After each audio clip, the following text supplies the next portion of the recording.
Good afternoon, everyone. I'm Justin. I'm your host of Getting the Herd, the award-winning Mission Foundations podcast. It's another chilly but sunny day in Richmond, Henrico. Um, and we are live on Facebook and YouTube right now, and we're going to do a show. And that's the best intro I've got because I'm going to be honest, it's been kind of a long day. So let's get right to it. I have my recovery coachee here. Want to introduce yourself? Hi, everybody. My name is Bradley. And I'm grateful to be here today. Justin asked me on and got me out of group for a little bit. So There's nothing wrong with group, though. I mean, it can be a little much all day, every day. But I know that when I was going through McShin, I got a little bit out of every group. I think it depends on the facilitator, though, who's actually running the group, because some groups are better than others. I know I'm not very good at running groups. I do it, but I'm not very good at it just because I never prepare myself before I actually run the groups. I always end up, hi, Dixie. I always end up just talking about something else completely and getting completely off topic. Um, like I said, groups can be good. They can be really good. yeah, it was actually kind of tough for me to step out of the group we just had. It was getting pretty intense. Every once in a while it gets pretty tough. And Explain intense.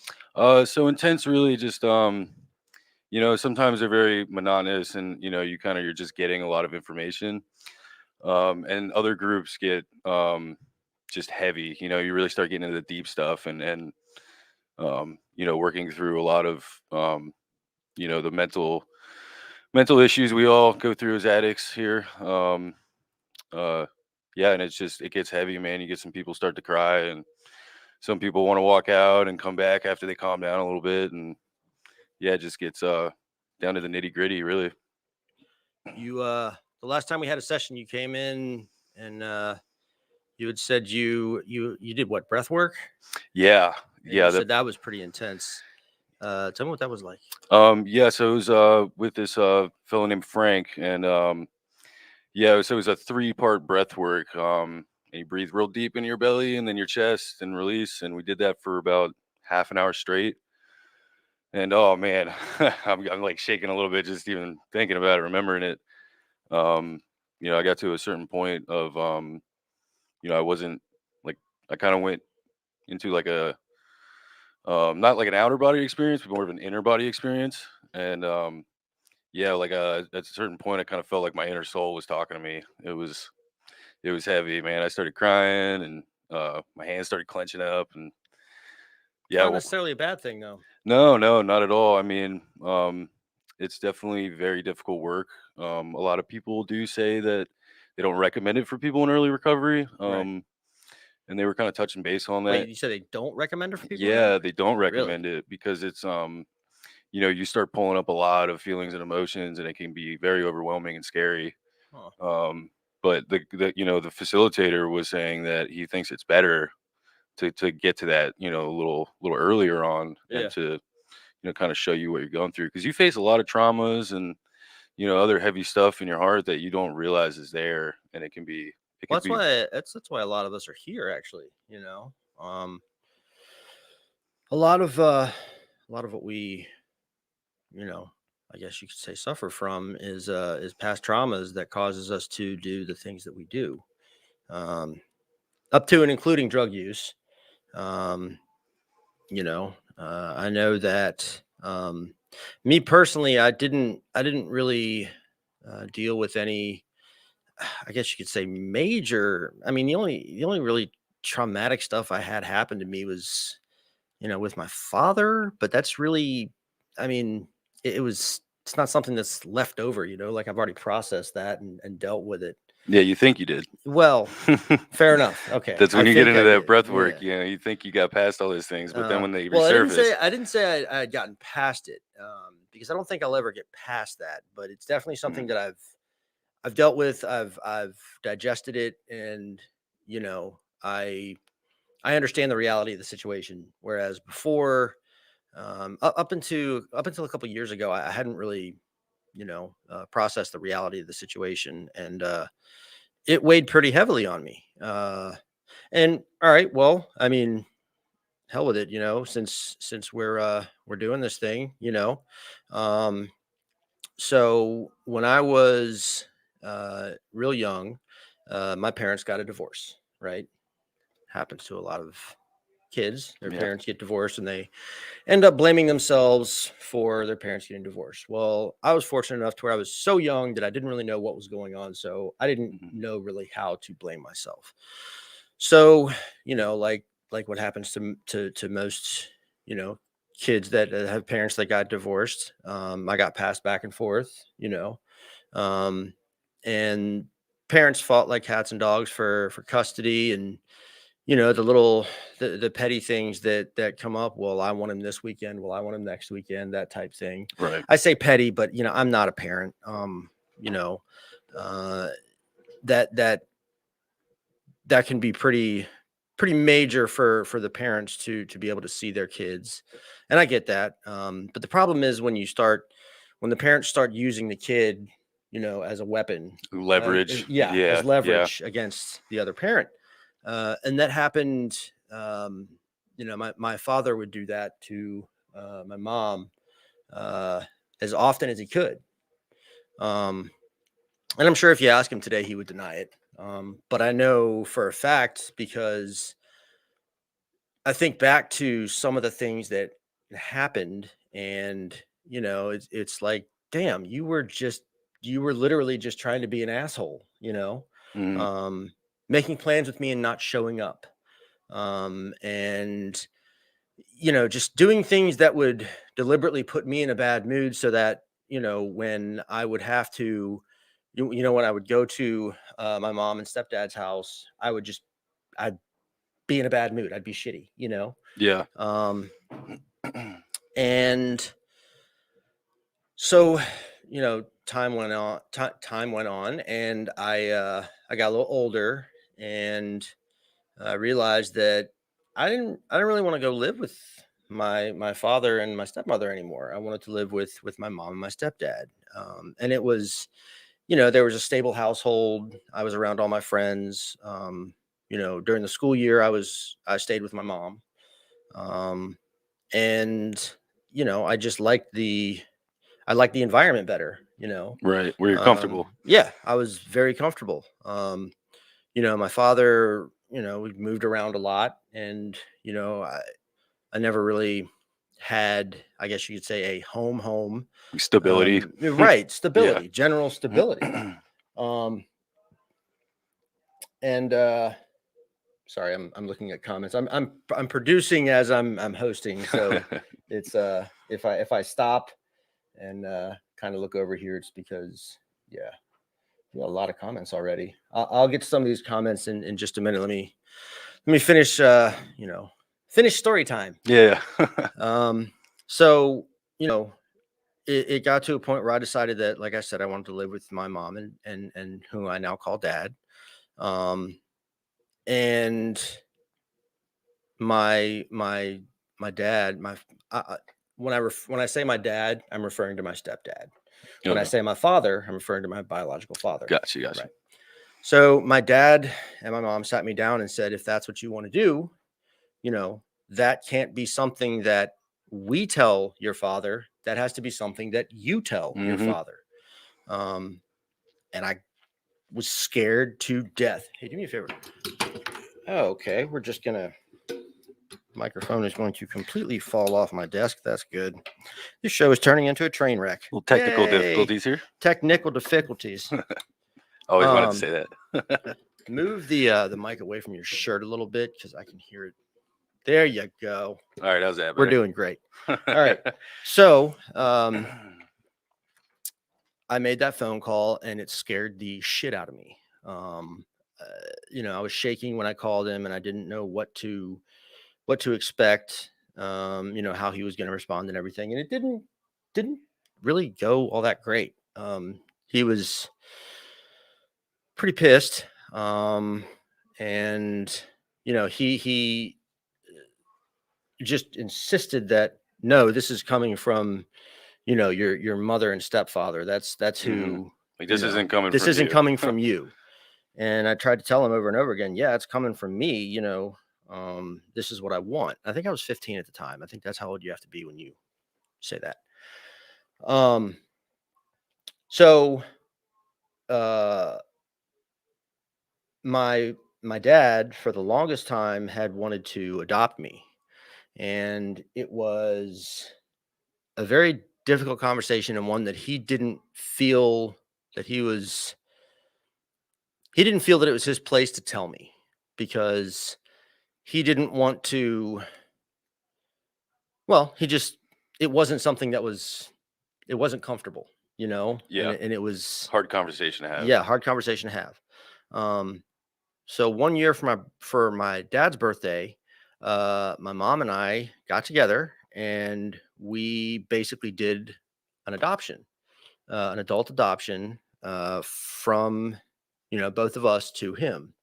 And I forget, I think I was living downtown somewhere, like an apartment somewhere, but basically the plan was I was supposed to wake up and then come over to the house and present him with the papers. Um, so I woke up in the morning, and I called, my mom and dad, and I said, "Hey, I'm getting ready to come over." And my dad just, I mean, he was crying, and I was like, my mom had already given him the paperwork that I was Ah, supposed to give him, and I was like, "Mom, what the hell? Like you kind of blew it." But whatever. She was excited too, so I wasn't too pissed off. But I got there, and we did the whole adoption thing. So that happened.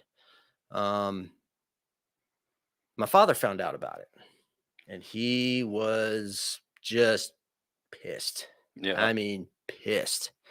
I To mean, could you say understandably so though? I mean, Yeah. it's like But when this happened, I hadn't talked to him in a very long time, and the last thing that he told me was that I was to be considered a guest in his house, that I was mm, not part of the family. estranged, pretty Right. much estranged at that point. Yeah. So I was like, all right, if I'm not part of the family, I'm going to go to the family that I am part of. So um, I just all communication between me and my father was severed, completely severed. And I've got two sisters, or no, three sisters and a brother, um, whom I'm still, connected with. Hmm. Still talk to him every once in a while. Um, I still talk to most of that side of my family. I have a good friend who's my cousin's, this guy Ben. We used to hang out all the time. We used to be in bands together. Like we did all kinds of stuff together. It was awesome. Um, every once in a while I would talk to my aunt. I think she kind of harbored some resentments against me, rightfully so, because, you know, I did a thing that, unless you are in my shoes, you can't understand why I did it. Right. Man, I changed that. My last name used to be Andrews. It's now Bognar. Um, and so I hadn't talked to my father in, I would say, 15 to 20 years. Oh wow. It's been a very, very long time. And the realization that I came to, and this is going to sound kind of morbid and kind of dark, but I came to the realization that the next time I see that man, it's very possible that the next time I see that man will be at his funeral. Mm. Um, because I don't think there's ever any hope of us burying the hatchet. We're both too damn stubborn and too bullheaded. We don't, I just don't see it ever happening. We're both too different. Um, so me and my girlfriend, we have date night every Friday night. Nice. And this one particular night, we'll do something stupid. Like we'll go out, and like this one particular night, we went out and we got a pizza, and we went to the parking lot of a hotel just to get out of the house, Mhm. and we sat there in the car and talked and ate pizza. Freaking great, like those are the best dates. Yeah. Simple. Um, Simple but sweet. yeah, simple but sweet, exactly. We're having a great time, having a great conversation and everything. And I whip out my phone and look at it, and I noticed that I had a missed messenger FaceTime call from my father. Oh wow. Curveball. Yeah, and like my mood, like I remember Teresa looking at me and she was just like, "Whoa, are you okay?" Hmm. And I was like, "I don't know. I don't know how I feel right now." And I showed her my phone, and she was just like, "Whoa, like what are you gonna do?" And I was just like I started freaking out. Like so many thoughts were running through my head, like Yeah, I what can do I say imagine. to him? What do I say to him? Like we don't know each other anymore. Yeah. We have no idea who the other person is anymore. And I was like, first off, what do I say to him? Second off, why the hell is he calling me? What does he Right. want? There's so many questions And going then through I your head. started thinking, did somebody in the family die? Like, did one of my sisters just like get hurt? Like, is there something bad going on that I need to know about? Like, Right. Brain always seems to go to the worst. yeah, exactly. Like the worst case scenario. And then, so I was like, all right. I looked at Teresa and I was just like, I'm going to do this. I've got to call him because I've got to be the bigger man, Hmm. even though I'm scared to death and I don't want to do it. I've got to be the bigger man. So I call him, or no, I texted him first and I was like, hey, look, if you want to get a hold of me, here's my phone number. Give me a call. I'm available right now. You know, didn't hear anything back. So I was like, all right, I'm going to call him. So I called him through Messenger. Um, no answer. And I was like, part of me was kind of hoping he didn't pick up Yeah. the phone. Yeah. Yeah. Of course. So, but there was no answer. So, I put the phone down and I was just like, okay, I did it. The ball's in his court. If he really wanted to get a hold of me, if he wanted to talk to me, his turn. Yeah. Yeah. But it still irked me. I was just like, what did this man want? What did he possibly want from me? Like, I didn't even Right. think he liked me anymore. Um, You get all these questions and stirred up a bunch of emotions. yeah, yeah. And then I was like, furthermore, he just ruined my damn night. Ah, yeah. Like, Hmm. and then I was like, yeah, I'm not gonna let that ruin my night. Like whatever he's got to say, obviously it wasn't important enough for him to answer the phone when I called back. So, but it still was in the back of my head, like, what did he want? Did you ever speak to him? Did you ever get in touch with No, him? No, I you're never still did. questioning it to this day. I texted, okay, so here's the kicker. I texted my sister and I was like, so our father called me. Mhm. And she was like, "Oh, really?" And I was like, "Yeah." I was like, "Do you have any idea what he may have wanted?" And I was like, "Is everybody okay? Is there any major family news? Like, what's going on?" She was like, "No, everything is just as it was before. Like, everything's fine. There's nothing going on." So she was like, "I'll reach out to him and see if you know whatever." So she texted me back like an hour later and was like, he said he was looking at your Facebook page and accidentally hit the messenger call button. Oh. And I was like, Uh, really? So this man just put me through all that because he accidentally hit the wrong button. And then yeah. so Teresa brought this up to me actually. She was just like, that's not possible through Facebook. You can't accidentally make a messenger call if you're just looking at somebody's Facebook profile. Oh, really? Okay. You I didn't can't know do that. that. Like you have to, like if you go on to Facebook and you're looking at somebody's profile, so there's nowhere on here. So there's nowhere on here to make Oh yeah, you got to do it on Messenger. That's Yeah, right. Yeah. exactly. Unless you physically go in here and Mm-hmm. hit video call or audio call. But if you're just looking at somebody's page, you can't just Huh. accidentally do that. Yeah. So you probably lied about that. He did lie about it. Yeah, he Yeah. had to have. That's the only thing. Hmm. But she brought that to my attention. And I was just like, oh yeah. It's like that kind of whatever, you know. Yeah. Um, so that's the story with me and my father and that whole other side of the family. Um, so I guess that's I mean, some of the things that happened were kind of, I guess you could say, traumatic, but I don't really I don't really see them that way. I don't like I guess just because like so many people that I know from here have been through so much worse, Right. you Mm-hmm. know? And that's not to discount what happened to me, but like what happened to me seems rather light. Yeah. I mean, there are You know, different levels of, there absolutely are. Like, yeah. um, I've heard some people's stories, and I'm just like, oh my god, like what? How are you still alive? Yeah.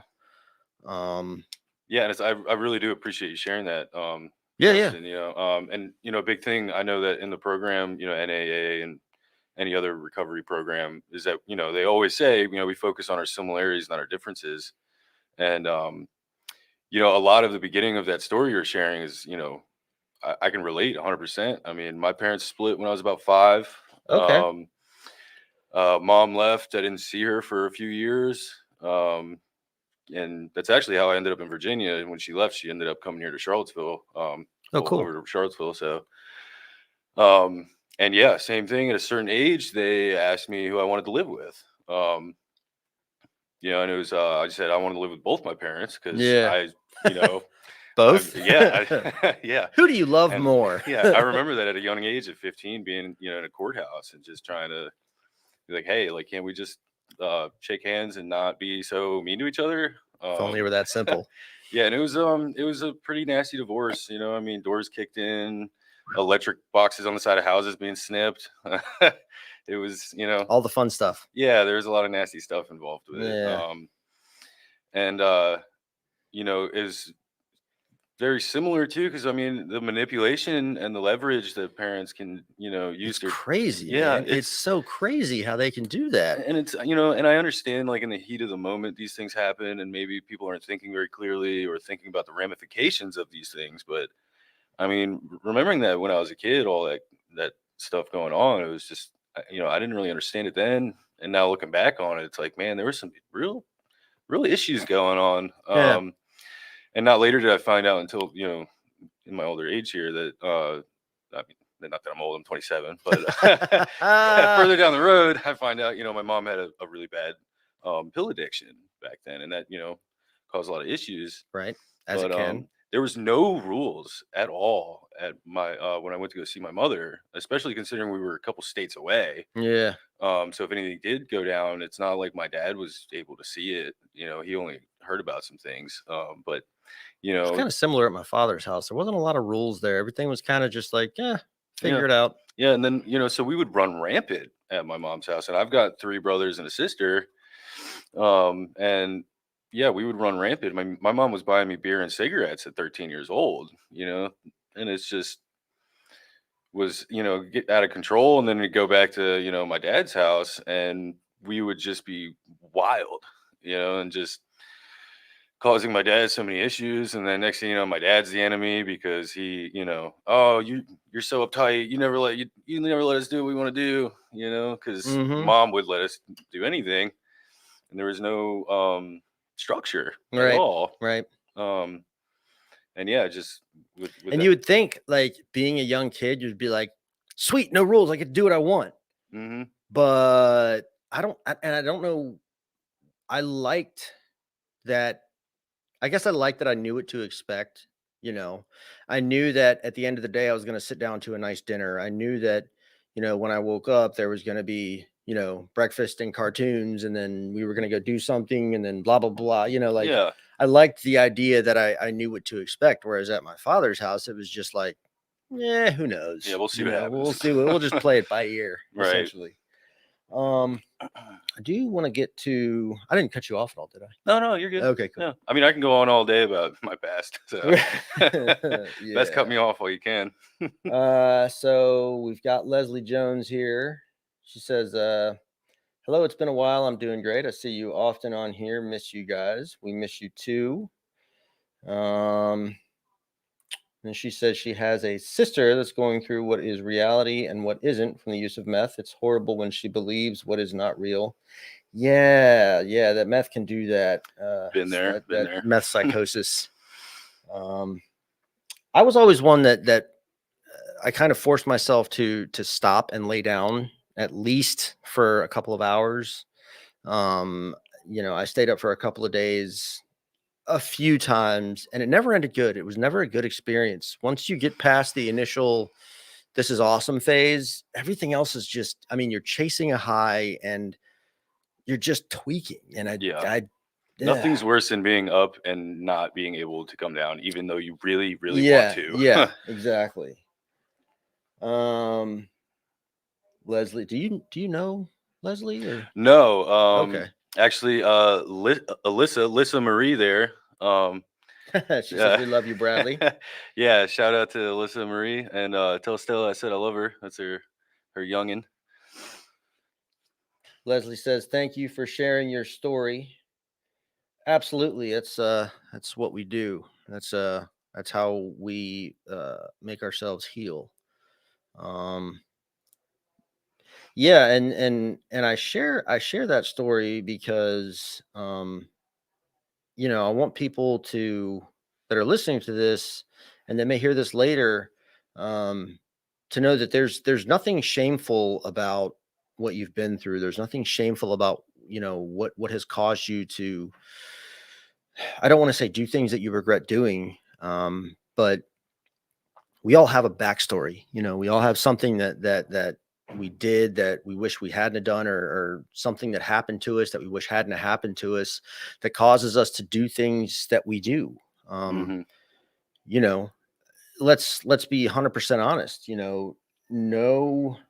Oh, Leslie was at McShin 3 years ago. Okay, cool. Well, hi, Leslie. Yeah, I mean, if you can sit here and say that you live with no regrets, I think that's BS. Yeah, no regrets. Yeah, no regrets. Yeah, I mean, everybody has something that they regret. It's totally BS. Yeah, and it's when you regret something, that is and you feel guilty. I've learned that it's your moral compass telling you that you did something wrong, and it's now it's like, okay, that made me feel bad. Let's not do that again. Well, so I came through McShin twice, and the first time I came through, I felt ashamed. I felt really ashamed because, and I'm a little bit older. I'm old, but I mean, I'm 40. Excuse me, I'm 41 now, and I think I was 36 when I came through. And I mean, I was sitting in rooms with 19, 20-year-olds, So these guys were young, and I was just like, man, I was like, you guys caught it early. I, had to wait till I was in my mid to late 30s to, admit that I had a problem. And like, I felt ashamed also because like, I was like, God, I can't relate to you guys because I've done some grimy shit, Yeah. Like I've done things that I don't want to tell anybody else about. It's tough at first. Yeah. And then, I started hearing other people's stories, and I was just, I would be taken aback, like, oh, you did what now? Holy shit. Like that's I thought I was bad. Yeah, I thought I was bad. Like,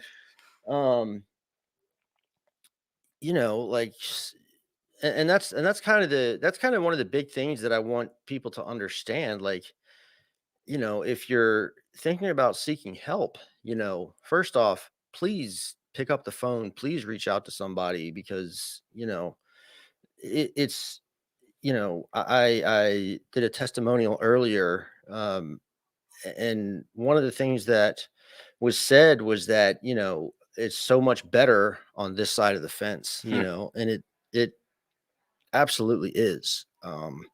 Yeah. I wouldn't give this up for anything. Like, I'm so happy to be where I am right now. But also, like, you don't have to feel, ashamed, because, like, when they say peer-to-peer recovery, you're definitely around your peers. You're around people that have done the same grimy shit that you've done.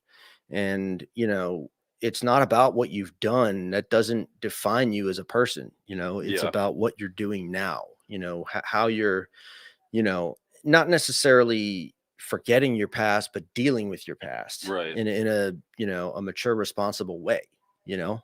Um, Yeah, and if you don't get to that and really work on it, I mean, that's where, at least for me, I can speak for myself, where, my depression gets really bad when I start dwelling on, the bad things I've done in the past. And how's it again? It's guilty is something you feel bad about, and ashamed is when you think you're a bad person for that stuff, right? I think I think that's I, how it goes. I know. But yeah, I Um, mean, the depression kicks in when you start dwelling on all your past mistakes, and if you're not working on it, then that's God, you know, depression is the worst. yeah, it's bad. It just sucks so bad. But yeah, as soon as you start making effort to move forward on that, and like deciding to come to the McShin Foundation for me is, I was so far into my depression that I Hmm. couldn't get myself out. That's for sure. I needed help. Towards the end of, my active addiction this last time, I was pretty depressed. But my depression was something that I brought on myself, you know. Um, I definitely have a problem with depression, and I know it's not just I have good days and bad days and I'm just sad, like Yeah, that's not yeah. what depression is. Everybody gets sad. Yeah, everybody gets sad. Depression is an overwhelming sense of hopelessness. Just you feel like there's a dark cloud following you around everywhere. Mhm. Depression is the inability to get out of bed and do anything. Depression is, the inability to talk to people, even though you want to. At least that's what depression is for me. And usually it's coupled with anxiety, which is absolutely crippling my anxiety. I was I was really, really anxious last night. Teresa was trying to go to bed because we both wake up and we go to the gym at 5 o'clock in the morning. We wake up at 4 o'clock in the morning. Yeah, I remember you So telling me. It's like, you're crazy. yeah, yeah. No, man, she's It's killing insane. it. Like I am so ridiculously proud of her. Like she's gotten up sometimes easier than other mornings. Yeah, But she still gets up and she goes and does it every morning. that self care is Uh real important. yeah, and she's even told me, like, it's crazy because I feel better at work. I mean, Hmm. we've been doing this for like 2 weeks now, and she's already like, I feel better at work. I feel more clear headed. I'm like, yeah. Um, when you get up early and get those endorphins going and get your body moving, like Yeah, that makes all the difference in the world. yeah. Don't get complacent now. Yeah, I get yeah. complacent as soon as I start feeling better and I start seeing the positive, outcomes of my, positive behavior. I start getting comfortable. Like, oh, I'm feeling a lot better. I don't need to do Yeah. that anymore. And then slowly but surely, back back at it again. Depression with use, everything else like that. Mm-hmm. It's consistency is what I've learned is my problem. I am not always consistent. I love how the comment section is almost turning into like people having their own conversations. That's awesome. So Lissa, she says, I don't regret anything truly, but it's not BS. I just truly believe everything I have gone through is to teach me something. And had I not learned all I have at this point, I would not be who I am at all. And who I am today, I love. And Lissa, that's pretty powerful, honestly, because yeah, like the stuff you deal with, the stuff you go through, uh, is I've got something in my throat. Sorry. Uh, the stuff that you go through, the things that happen to you, your life experiences definitely make you who you are. Um, but yeah, that's I the only thing I would say is I definitely do. I have some regrets. The first thing she said is I don't regret anything. And I there's I mean, I'd be lying if I said I didn't regret some things. There's definitely some dumb shit that I've done where I was like, I probably should have made a different decision, but I didn't, Yeah. And then Leslie says, so true. I've been one of the many that should have died a long time ago. Gang raped, guns held at my head, car accidents, and some was without my children for years. Having the high and the guilt of that almost killed me, but we have to understand it's a disease. Change can be scary until we take the first step. And you're right. What we are doing now, that's what counts. Yeah, Leslie, it is a disease. I didn't realize that at first. I thought I was just weird. I thought, like that was one of the things I used to think, in active addiction before I knew anything about addiction, before I knew anything about recovery. I was just like, why do I constantly feel that I'm not going to have a good day unless I use some type of mind altering chemical? Yeah. Whether it's just smoking a little bit of weed or popping a Percocet or anything, like why do I have this overwhelming urge to use something? And if I don't, like, I couldn't bear the thought of just existing, Yeah. just being alive, not messed up, Yeah. like being alive sober. I couldn't bear the thought of that. It was just like, who would want to do that, I think it's one of the things too where it's like, early on when you don't have that information, it can be so dangerous. Oh yeah. Where it's like, I mean, information is power. It really is. I mean, there's a reason in history that you see, you know, hierarchies burning books. You see it all the time in history Mhm. where they're trying to make it so people don't have information, and Yeah, yeah, when you don't have that information, you don't know what's going on. I yeah. mean, you have no idea what to do, how to do it. You feel alone, and that's dangerous for real. Oh, I excuse me. mean, I remember when I was young, and I first realized that I had that kind of similar feeling where it's like I don't understand why I can't get through the day without using. Yeah, And finally somebody, gave me the information. They were like, "Hey, you're an addict." yeah. Turns out you have, yeah, yeah. It's like, Turns out your brain doesn't fire like other people's brains. yeah, it's like, okay, we're at a party and having fun, and everybody else goes home and goes to sleep, and now I'm, Yeah, keep going for some odd reason. yeah, yeah, yeah. Next day, they're like, What happened to you last What night?" happened to you? Don't worry I about don't that. know. Anyways, um, so I'm gonna run the if you or someone you know has a problem with drugs or alcohol, um, Yeah. yeah, that's all of McShin's information down at the bottom, going across the screen. Um, show up, give us a call. Um, you know, do what you got to do. Visit the website. Um, but yeah, don't just try and convince yourself that you don't have a problem if you know deep down in your heart that you do. Because I think we all realize that we have a problem way before we're willing to admit it. Um, when I say we, I mean those who suffer from substance use disorder. Yeah, you get that. I get that gut feeling. Oh I yeah, yeah, have yeah, where it's, yeah. No, something's missing. I knew that I had a and my thing was I wasn't willing to say, oh, I have a problem with methamphetamines, or I have a problem with prescription painkillers or anything like that. Like, I knew deep down in my heart that I just had a problem with drugs. I just had a problem Mhm. using, like I had an overwhelming urge to use. And if it was something, I mean, like, even little stuff like I would go get Excedrin Mhm. from the drugstore. I would pop 4 Excedrin before every shift just for the caffeine rush. Yeah. I'm like, I could have just drank coffee. But either way, it's like I couldn't get through the shift without that feeling, that buzz, like it had to be something, Yeah. I couldn't just, and then so I drink a ton of coffee Yeah. now. I had a problem with Sudafed for a while, and Sudafed. I didn't actually understand why I liked it so much and then later Okay. on I found out it's one of the main ingredients in methamphetamines. Oh yeah, yeah. Yeah. Man, But I'm sorry, I can't stop yawning. so one thing that I've heard a lot from my sponsor, he says it all the time, which I wholeheartedly agree with, is that I didn't have a problem with drugs. I had a problem with myself.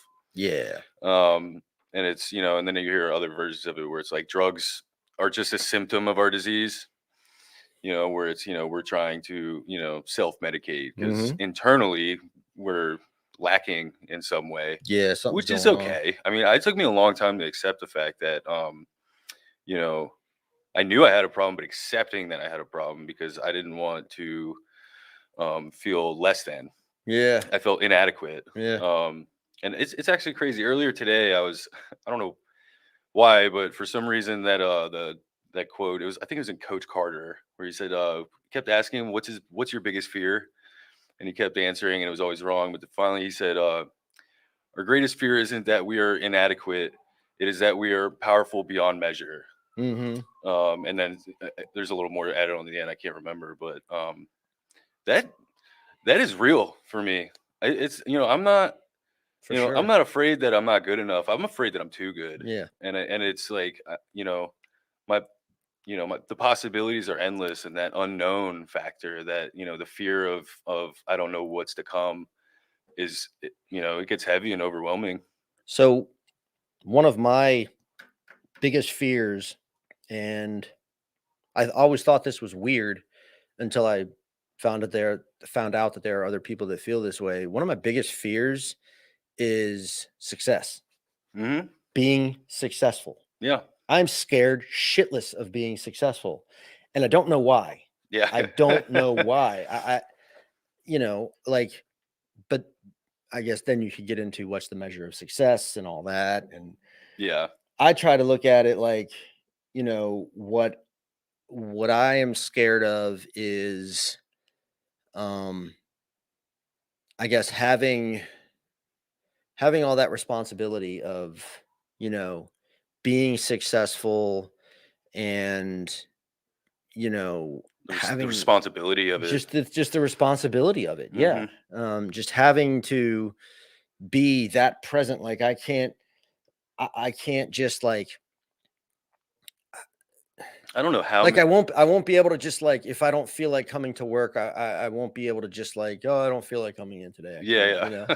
Like obligations. This job, like I feel obligated to be here. Yeah. Like I feel responsible for things that happen in this building. Like, I mean, as and don't take this the wrong way, as minuscule as it may seem, like if I don't show up, I know that means you don't get a coaching session. Whatever our coaching session may include, that's something that I'm taking away from you. So I'm essentially responsible for a small fraction of your recovery, Yeah. and just like you're responsible for a small fraction of my recovery, because don't think I don't get anything out of our sessions. It's a two-way street. Yeah, following through with commitments. Yeah, that's really a big thing. Yeah. I mean, I don't know how many job opportunities I've turned down. Like my boss, like I work in the restaurant industry primarily, and I don't know how many times I've been offered like, hey, we want to teach you how to become, a manager, or we want you to take the head chef position in the kitchen. And I'm just like, no, I'm cool with the dish pit. Because that's way more responsibility. That the fear, I think it's more of the fear of getting that responsibility and that success and then losing it.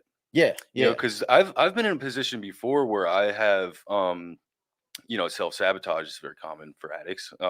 I've been in a position Yeah, it is. I've been in the position before where I've actually spoken out loud and said I'd rather have nothing so that I don't have fear of losing anything. Yeah. And I've been, homeless before with nothing but the clothes on my back and a pair of ratty shoes and a pocket full of drugs. And I'm just like, okay, I'm cool with this. I like this because I nothing only else want to be lose. responsible for me, myself, and I. Pure self-centered selfishness. Yeah. Like, I don't want any of my family to love me anymore. I'm going to do anything I can to scare them off so that I can wallow in my own garbage without any problems. I just want to be a piece of garbage all by myself. And actually reflecting on it and looking back on it now, it's like, oh my God, what an insane thought process that is. But is it though? I mean, like, I But I to don't want know, man. that, Like, there's something almost romantic about just like waking up like the and sense of freedom. just a sense of total and complete freedom from every Yeah. responsibility and just everything. And I now that, like, because I'm clean right now, like, I show up for my life, Hmm. like, I'm present in my life and I'm actively engaged in my life, and I do things on a day-to-day basis that make my life, you know, or make other people engaged with my life, Hmm. and I Yeah. love that. Like, I don't want that to go away. But at the same time, like, there's definitely points throughout the day where I'm just like, shut the door, Yeah. put the phone down, like, turn the computer, like, I Hmm. just want to lay on this couch and not be around anybody or anything, Yeah. Yeah. And the idea of that being the case all the time, like, there's, something kind of Well, I think, about that. yeah, I think it comes into being, spiritually disconnected, Yeah, and yeah, not, and that really is. I mean, like, spirituality to me is having connections with people, having bonds, yeah, yeah, having that, those strong, solid connections with people, and knowing that I'm not alone. Um, but also having that, it's kind of like a double-edged sword. Having those bonds and those strong connections is scary, because now when you lose those, it hurts. That pain is yeah, real. I was yeah. just talking about it earlier today, where my brother Kyle passed away from a heroin overdose about 4 years ago. God rest his soul.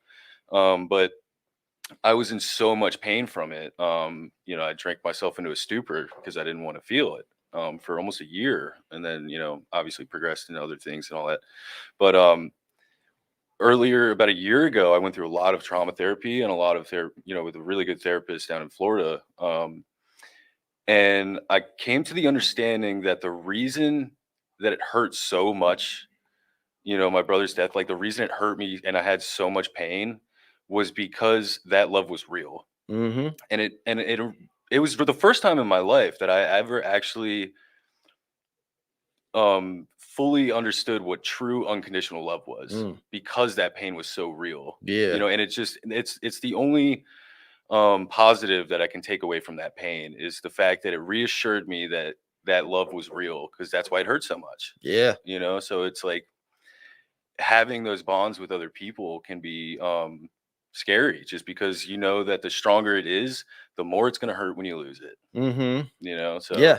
That's there's that comfort of not having those strong bonds with people. So that, I mean, I don't, man, if my drug dealer just disappears, I don't give a damn. Who It doesn't cares? hurt. I don't care. I'll find another I'll one. find yeah, exactly. I'll find another one. Like, there's no, strength there in that connection. I mean, so it's easier on the heart and the soul when you Yeah. lose, nonsense like that. Yeah. So. Man, I tell you what, we have I don't know if I've ever seen this many comments throughout the show. I mean, it's just hi, Bernick Sprouse. Acceptance is the key to all my problems. Joe P. Let's see. Shauna, Juanita, Leslie, Lissa. Um, honestly, like, I would love to get to every single comment, but I don't think I can, just because there's so thank you all for commenting, and like sharing all of this with us. It's pretty cool. Yeah, get in the herd. Yeah. Lissa says wallow in your own garbage. Laugh my ass off. That's so true though, isn't it? It's crazy how we're okay with wallowing in our own garbage.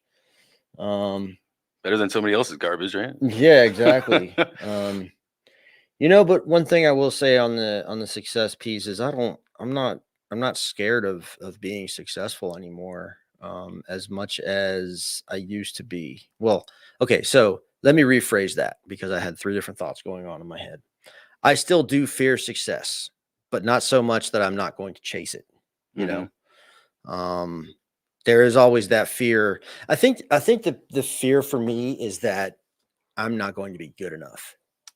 Okay. That's a huge fear for me because Hmm. I want things for me and my family. Yeah. There's big things that I want us to do and things that I want us to accomplish. And I'm going to get those things accomplished. Like Yeah. I'm very driven to get those things accomplished, but will those accomplishments be good enough? Yeah. It's like trying out for basketball and you gave it your all and you still didn't make the Yeah, and you still team. didn't make the team. Even though I know my girlfriend loves me, I know that, like our little family unit, whatever improvements are made are going to be good enough, Hmm. but there's still that fear deep down inside of me that's just like, no, this isn't good enough, Yeah. like Hmm. it's just something that that my awful brain is telling me, Yeah. um but anyways, um it is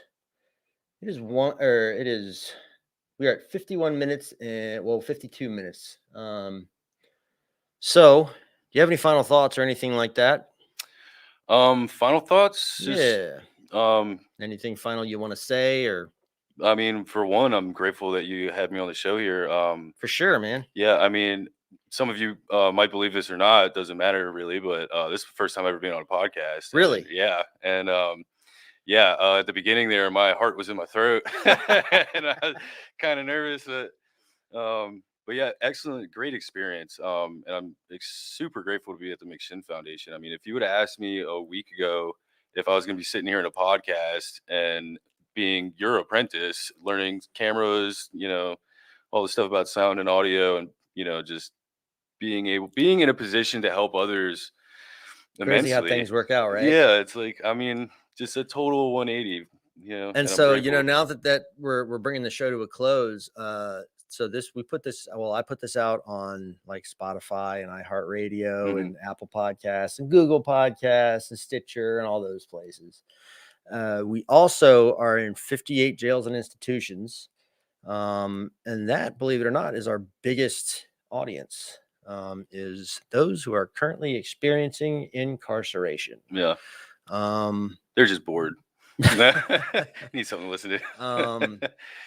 but yeah, man. So I guess that would be the hope shot, man. Like you don't have to be ashamed of what you've done. Like it's not about what you've done in the past. It's about what you're doing to improve yourself and to improve the lives of, the people that you let into your life, I guess. So on that note, thank you everyone for watching. It's been a really fun show. Thank you, Bradley, for coming on the show. My pleasure. Yeah, I really don't have much else to say. I'm horrible at ending shows because very rarely do I actually host. I normally just produce. So normally what I do is I just go bye.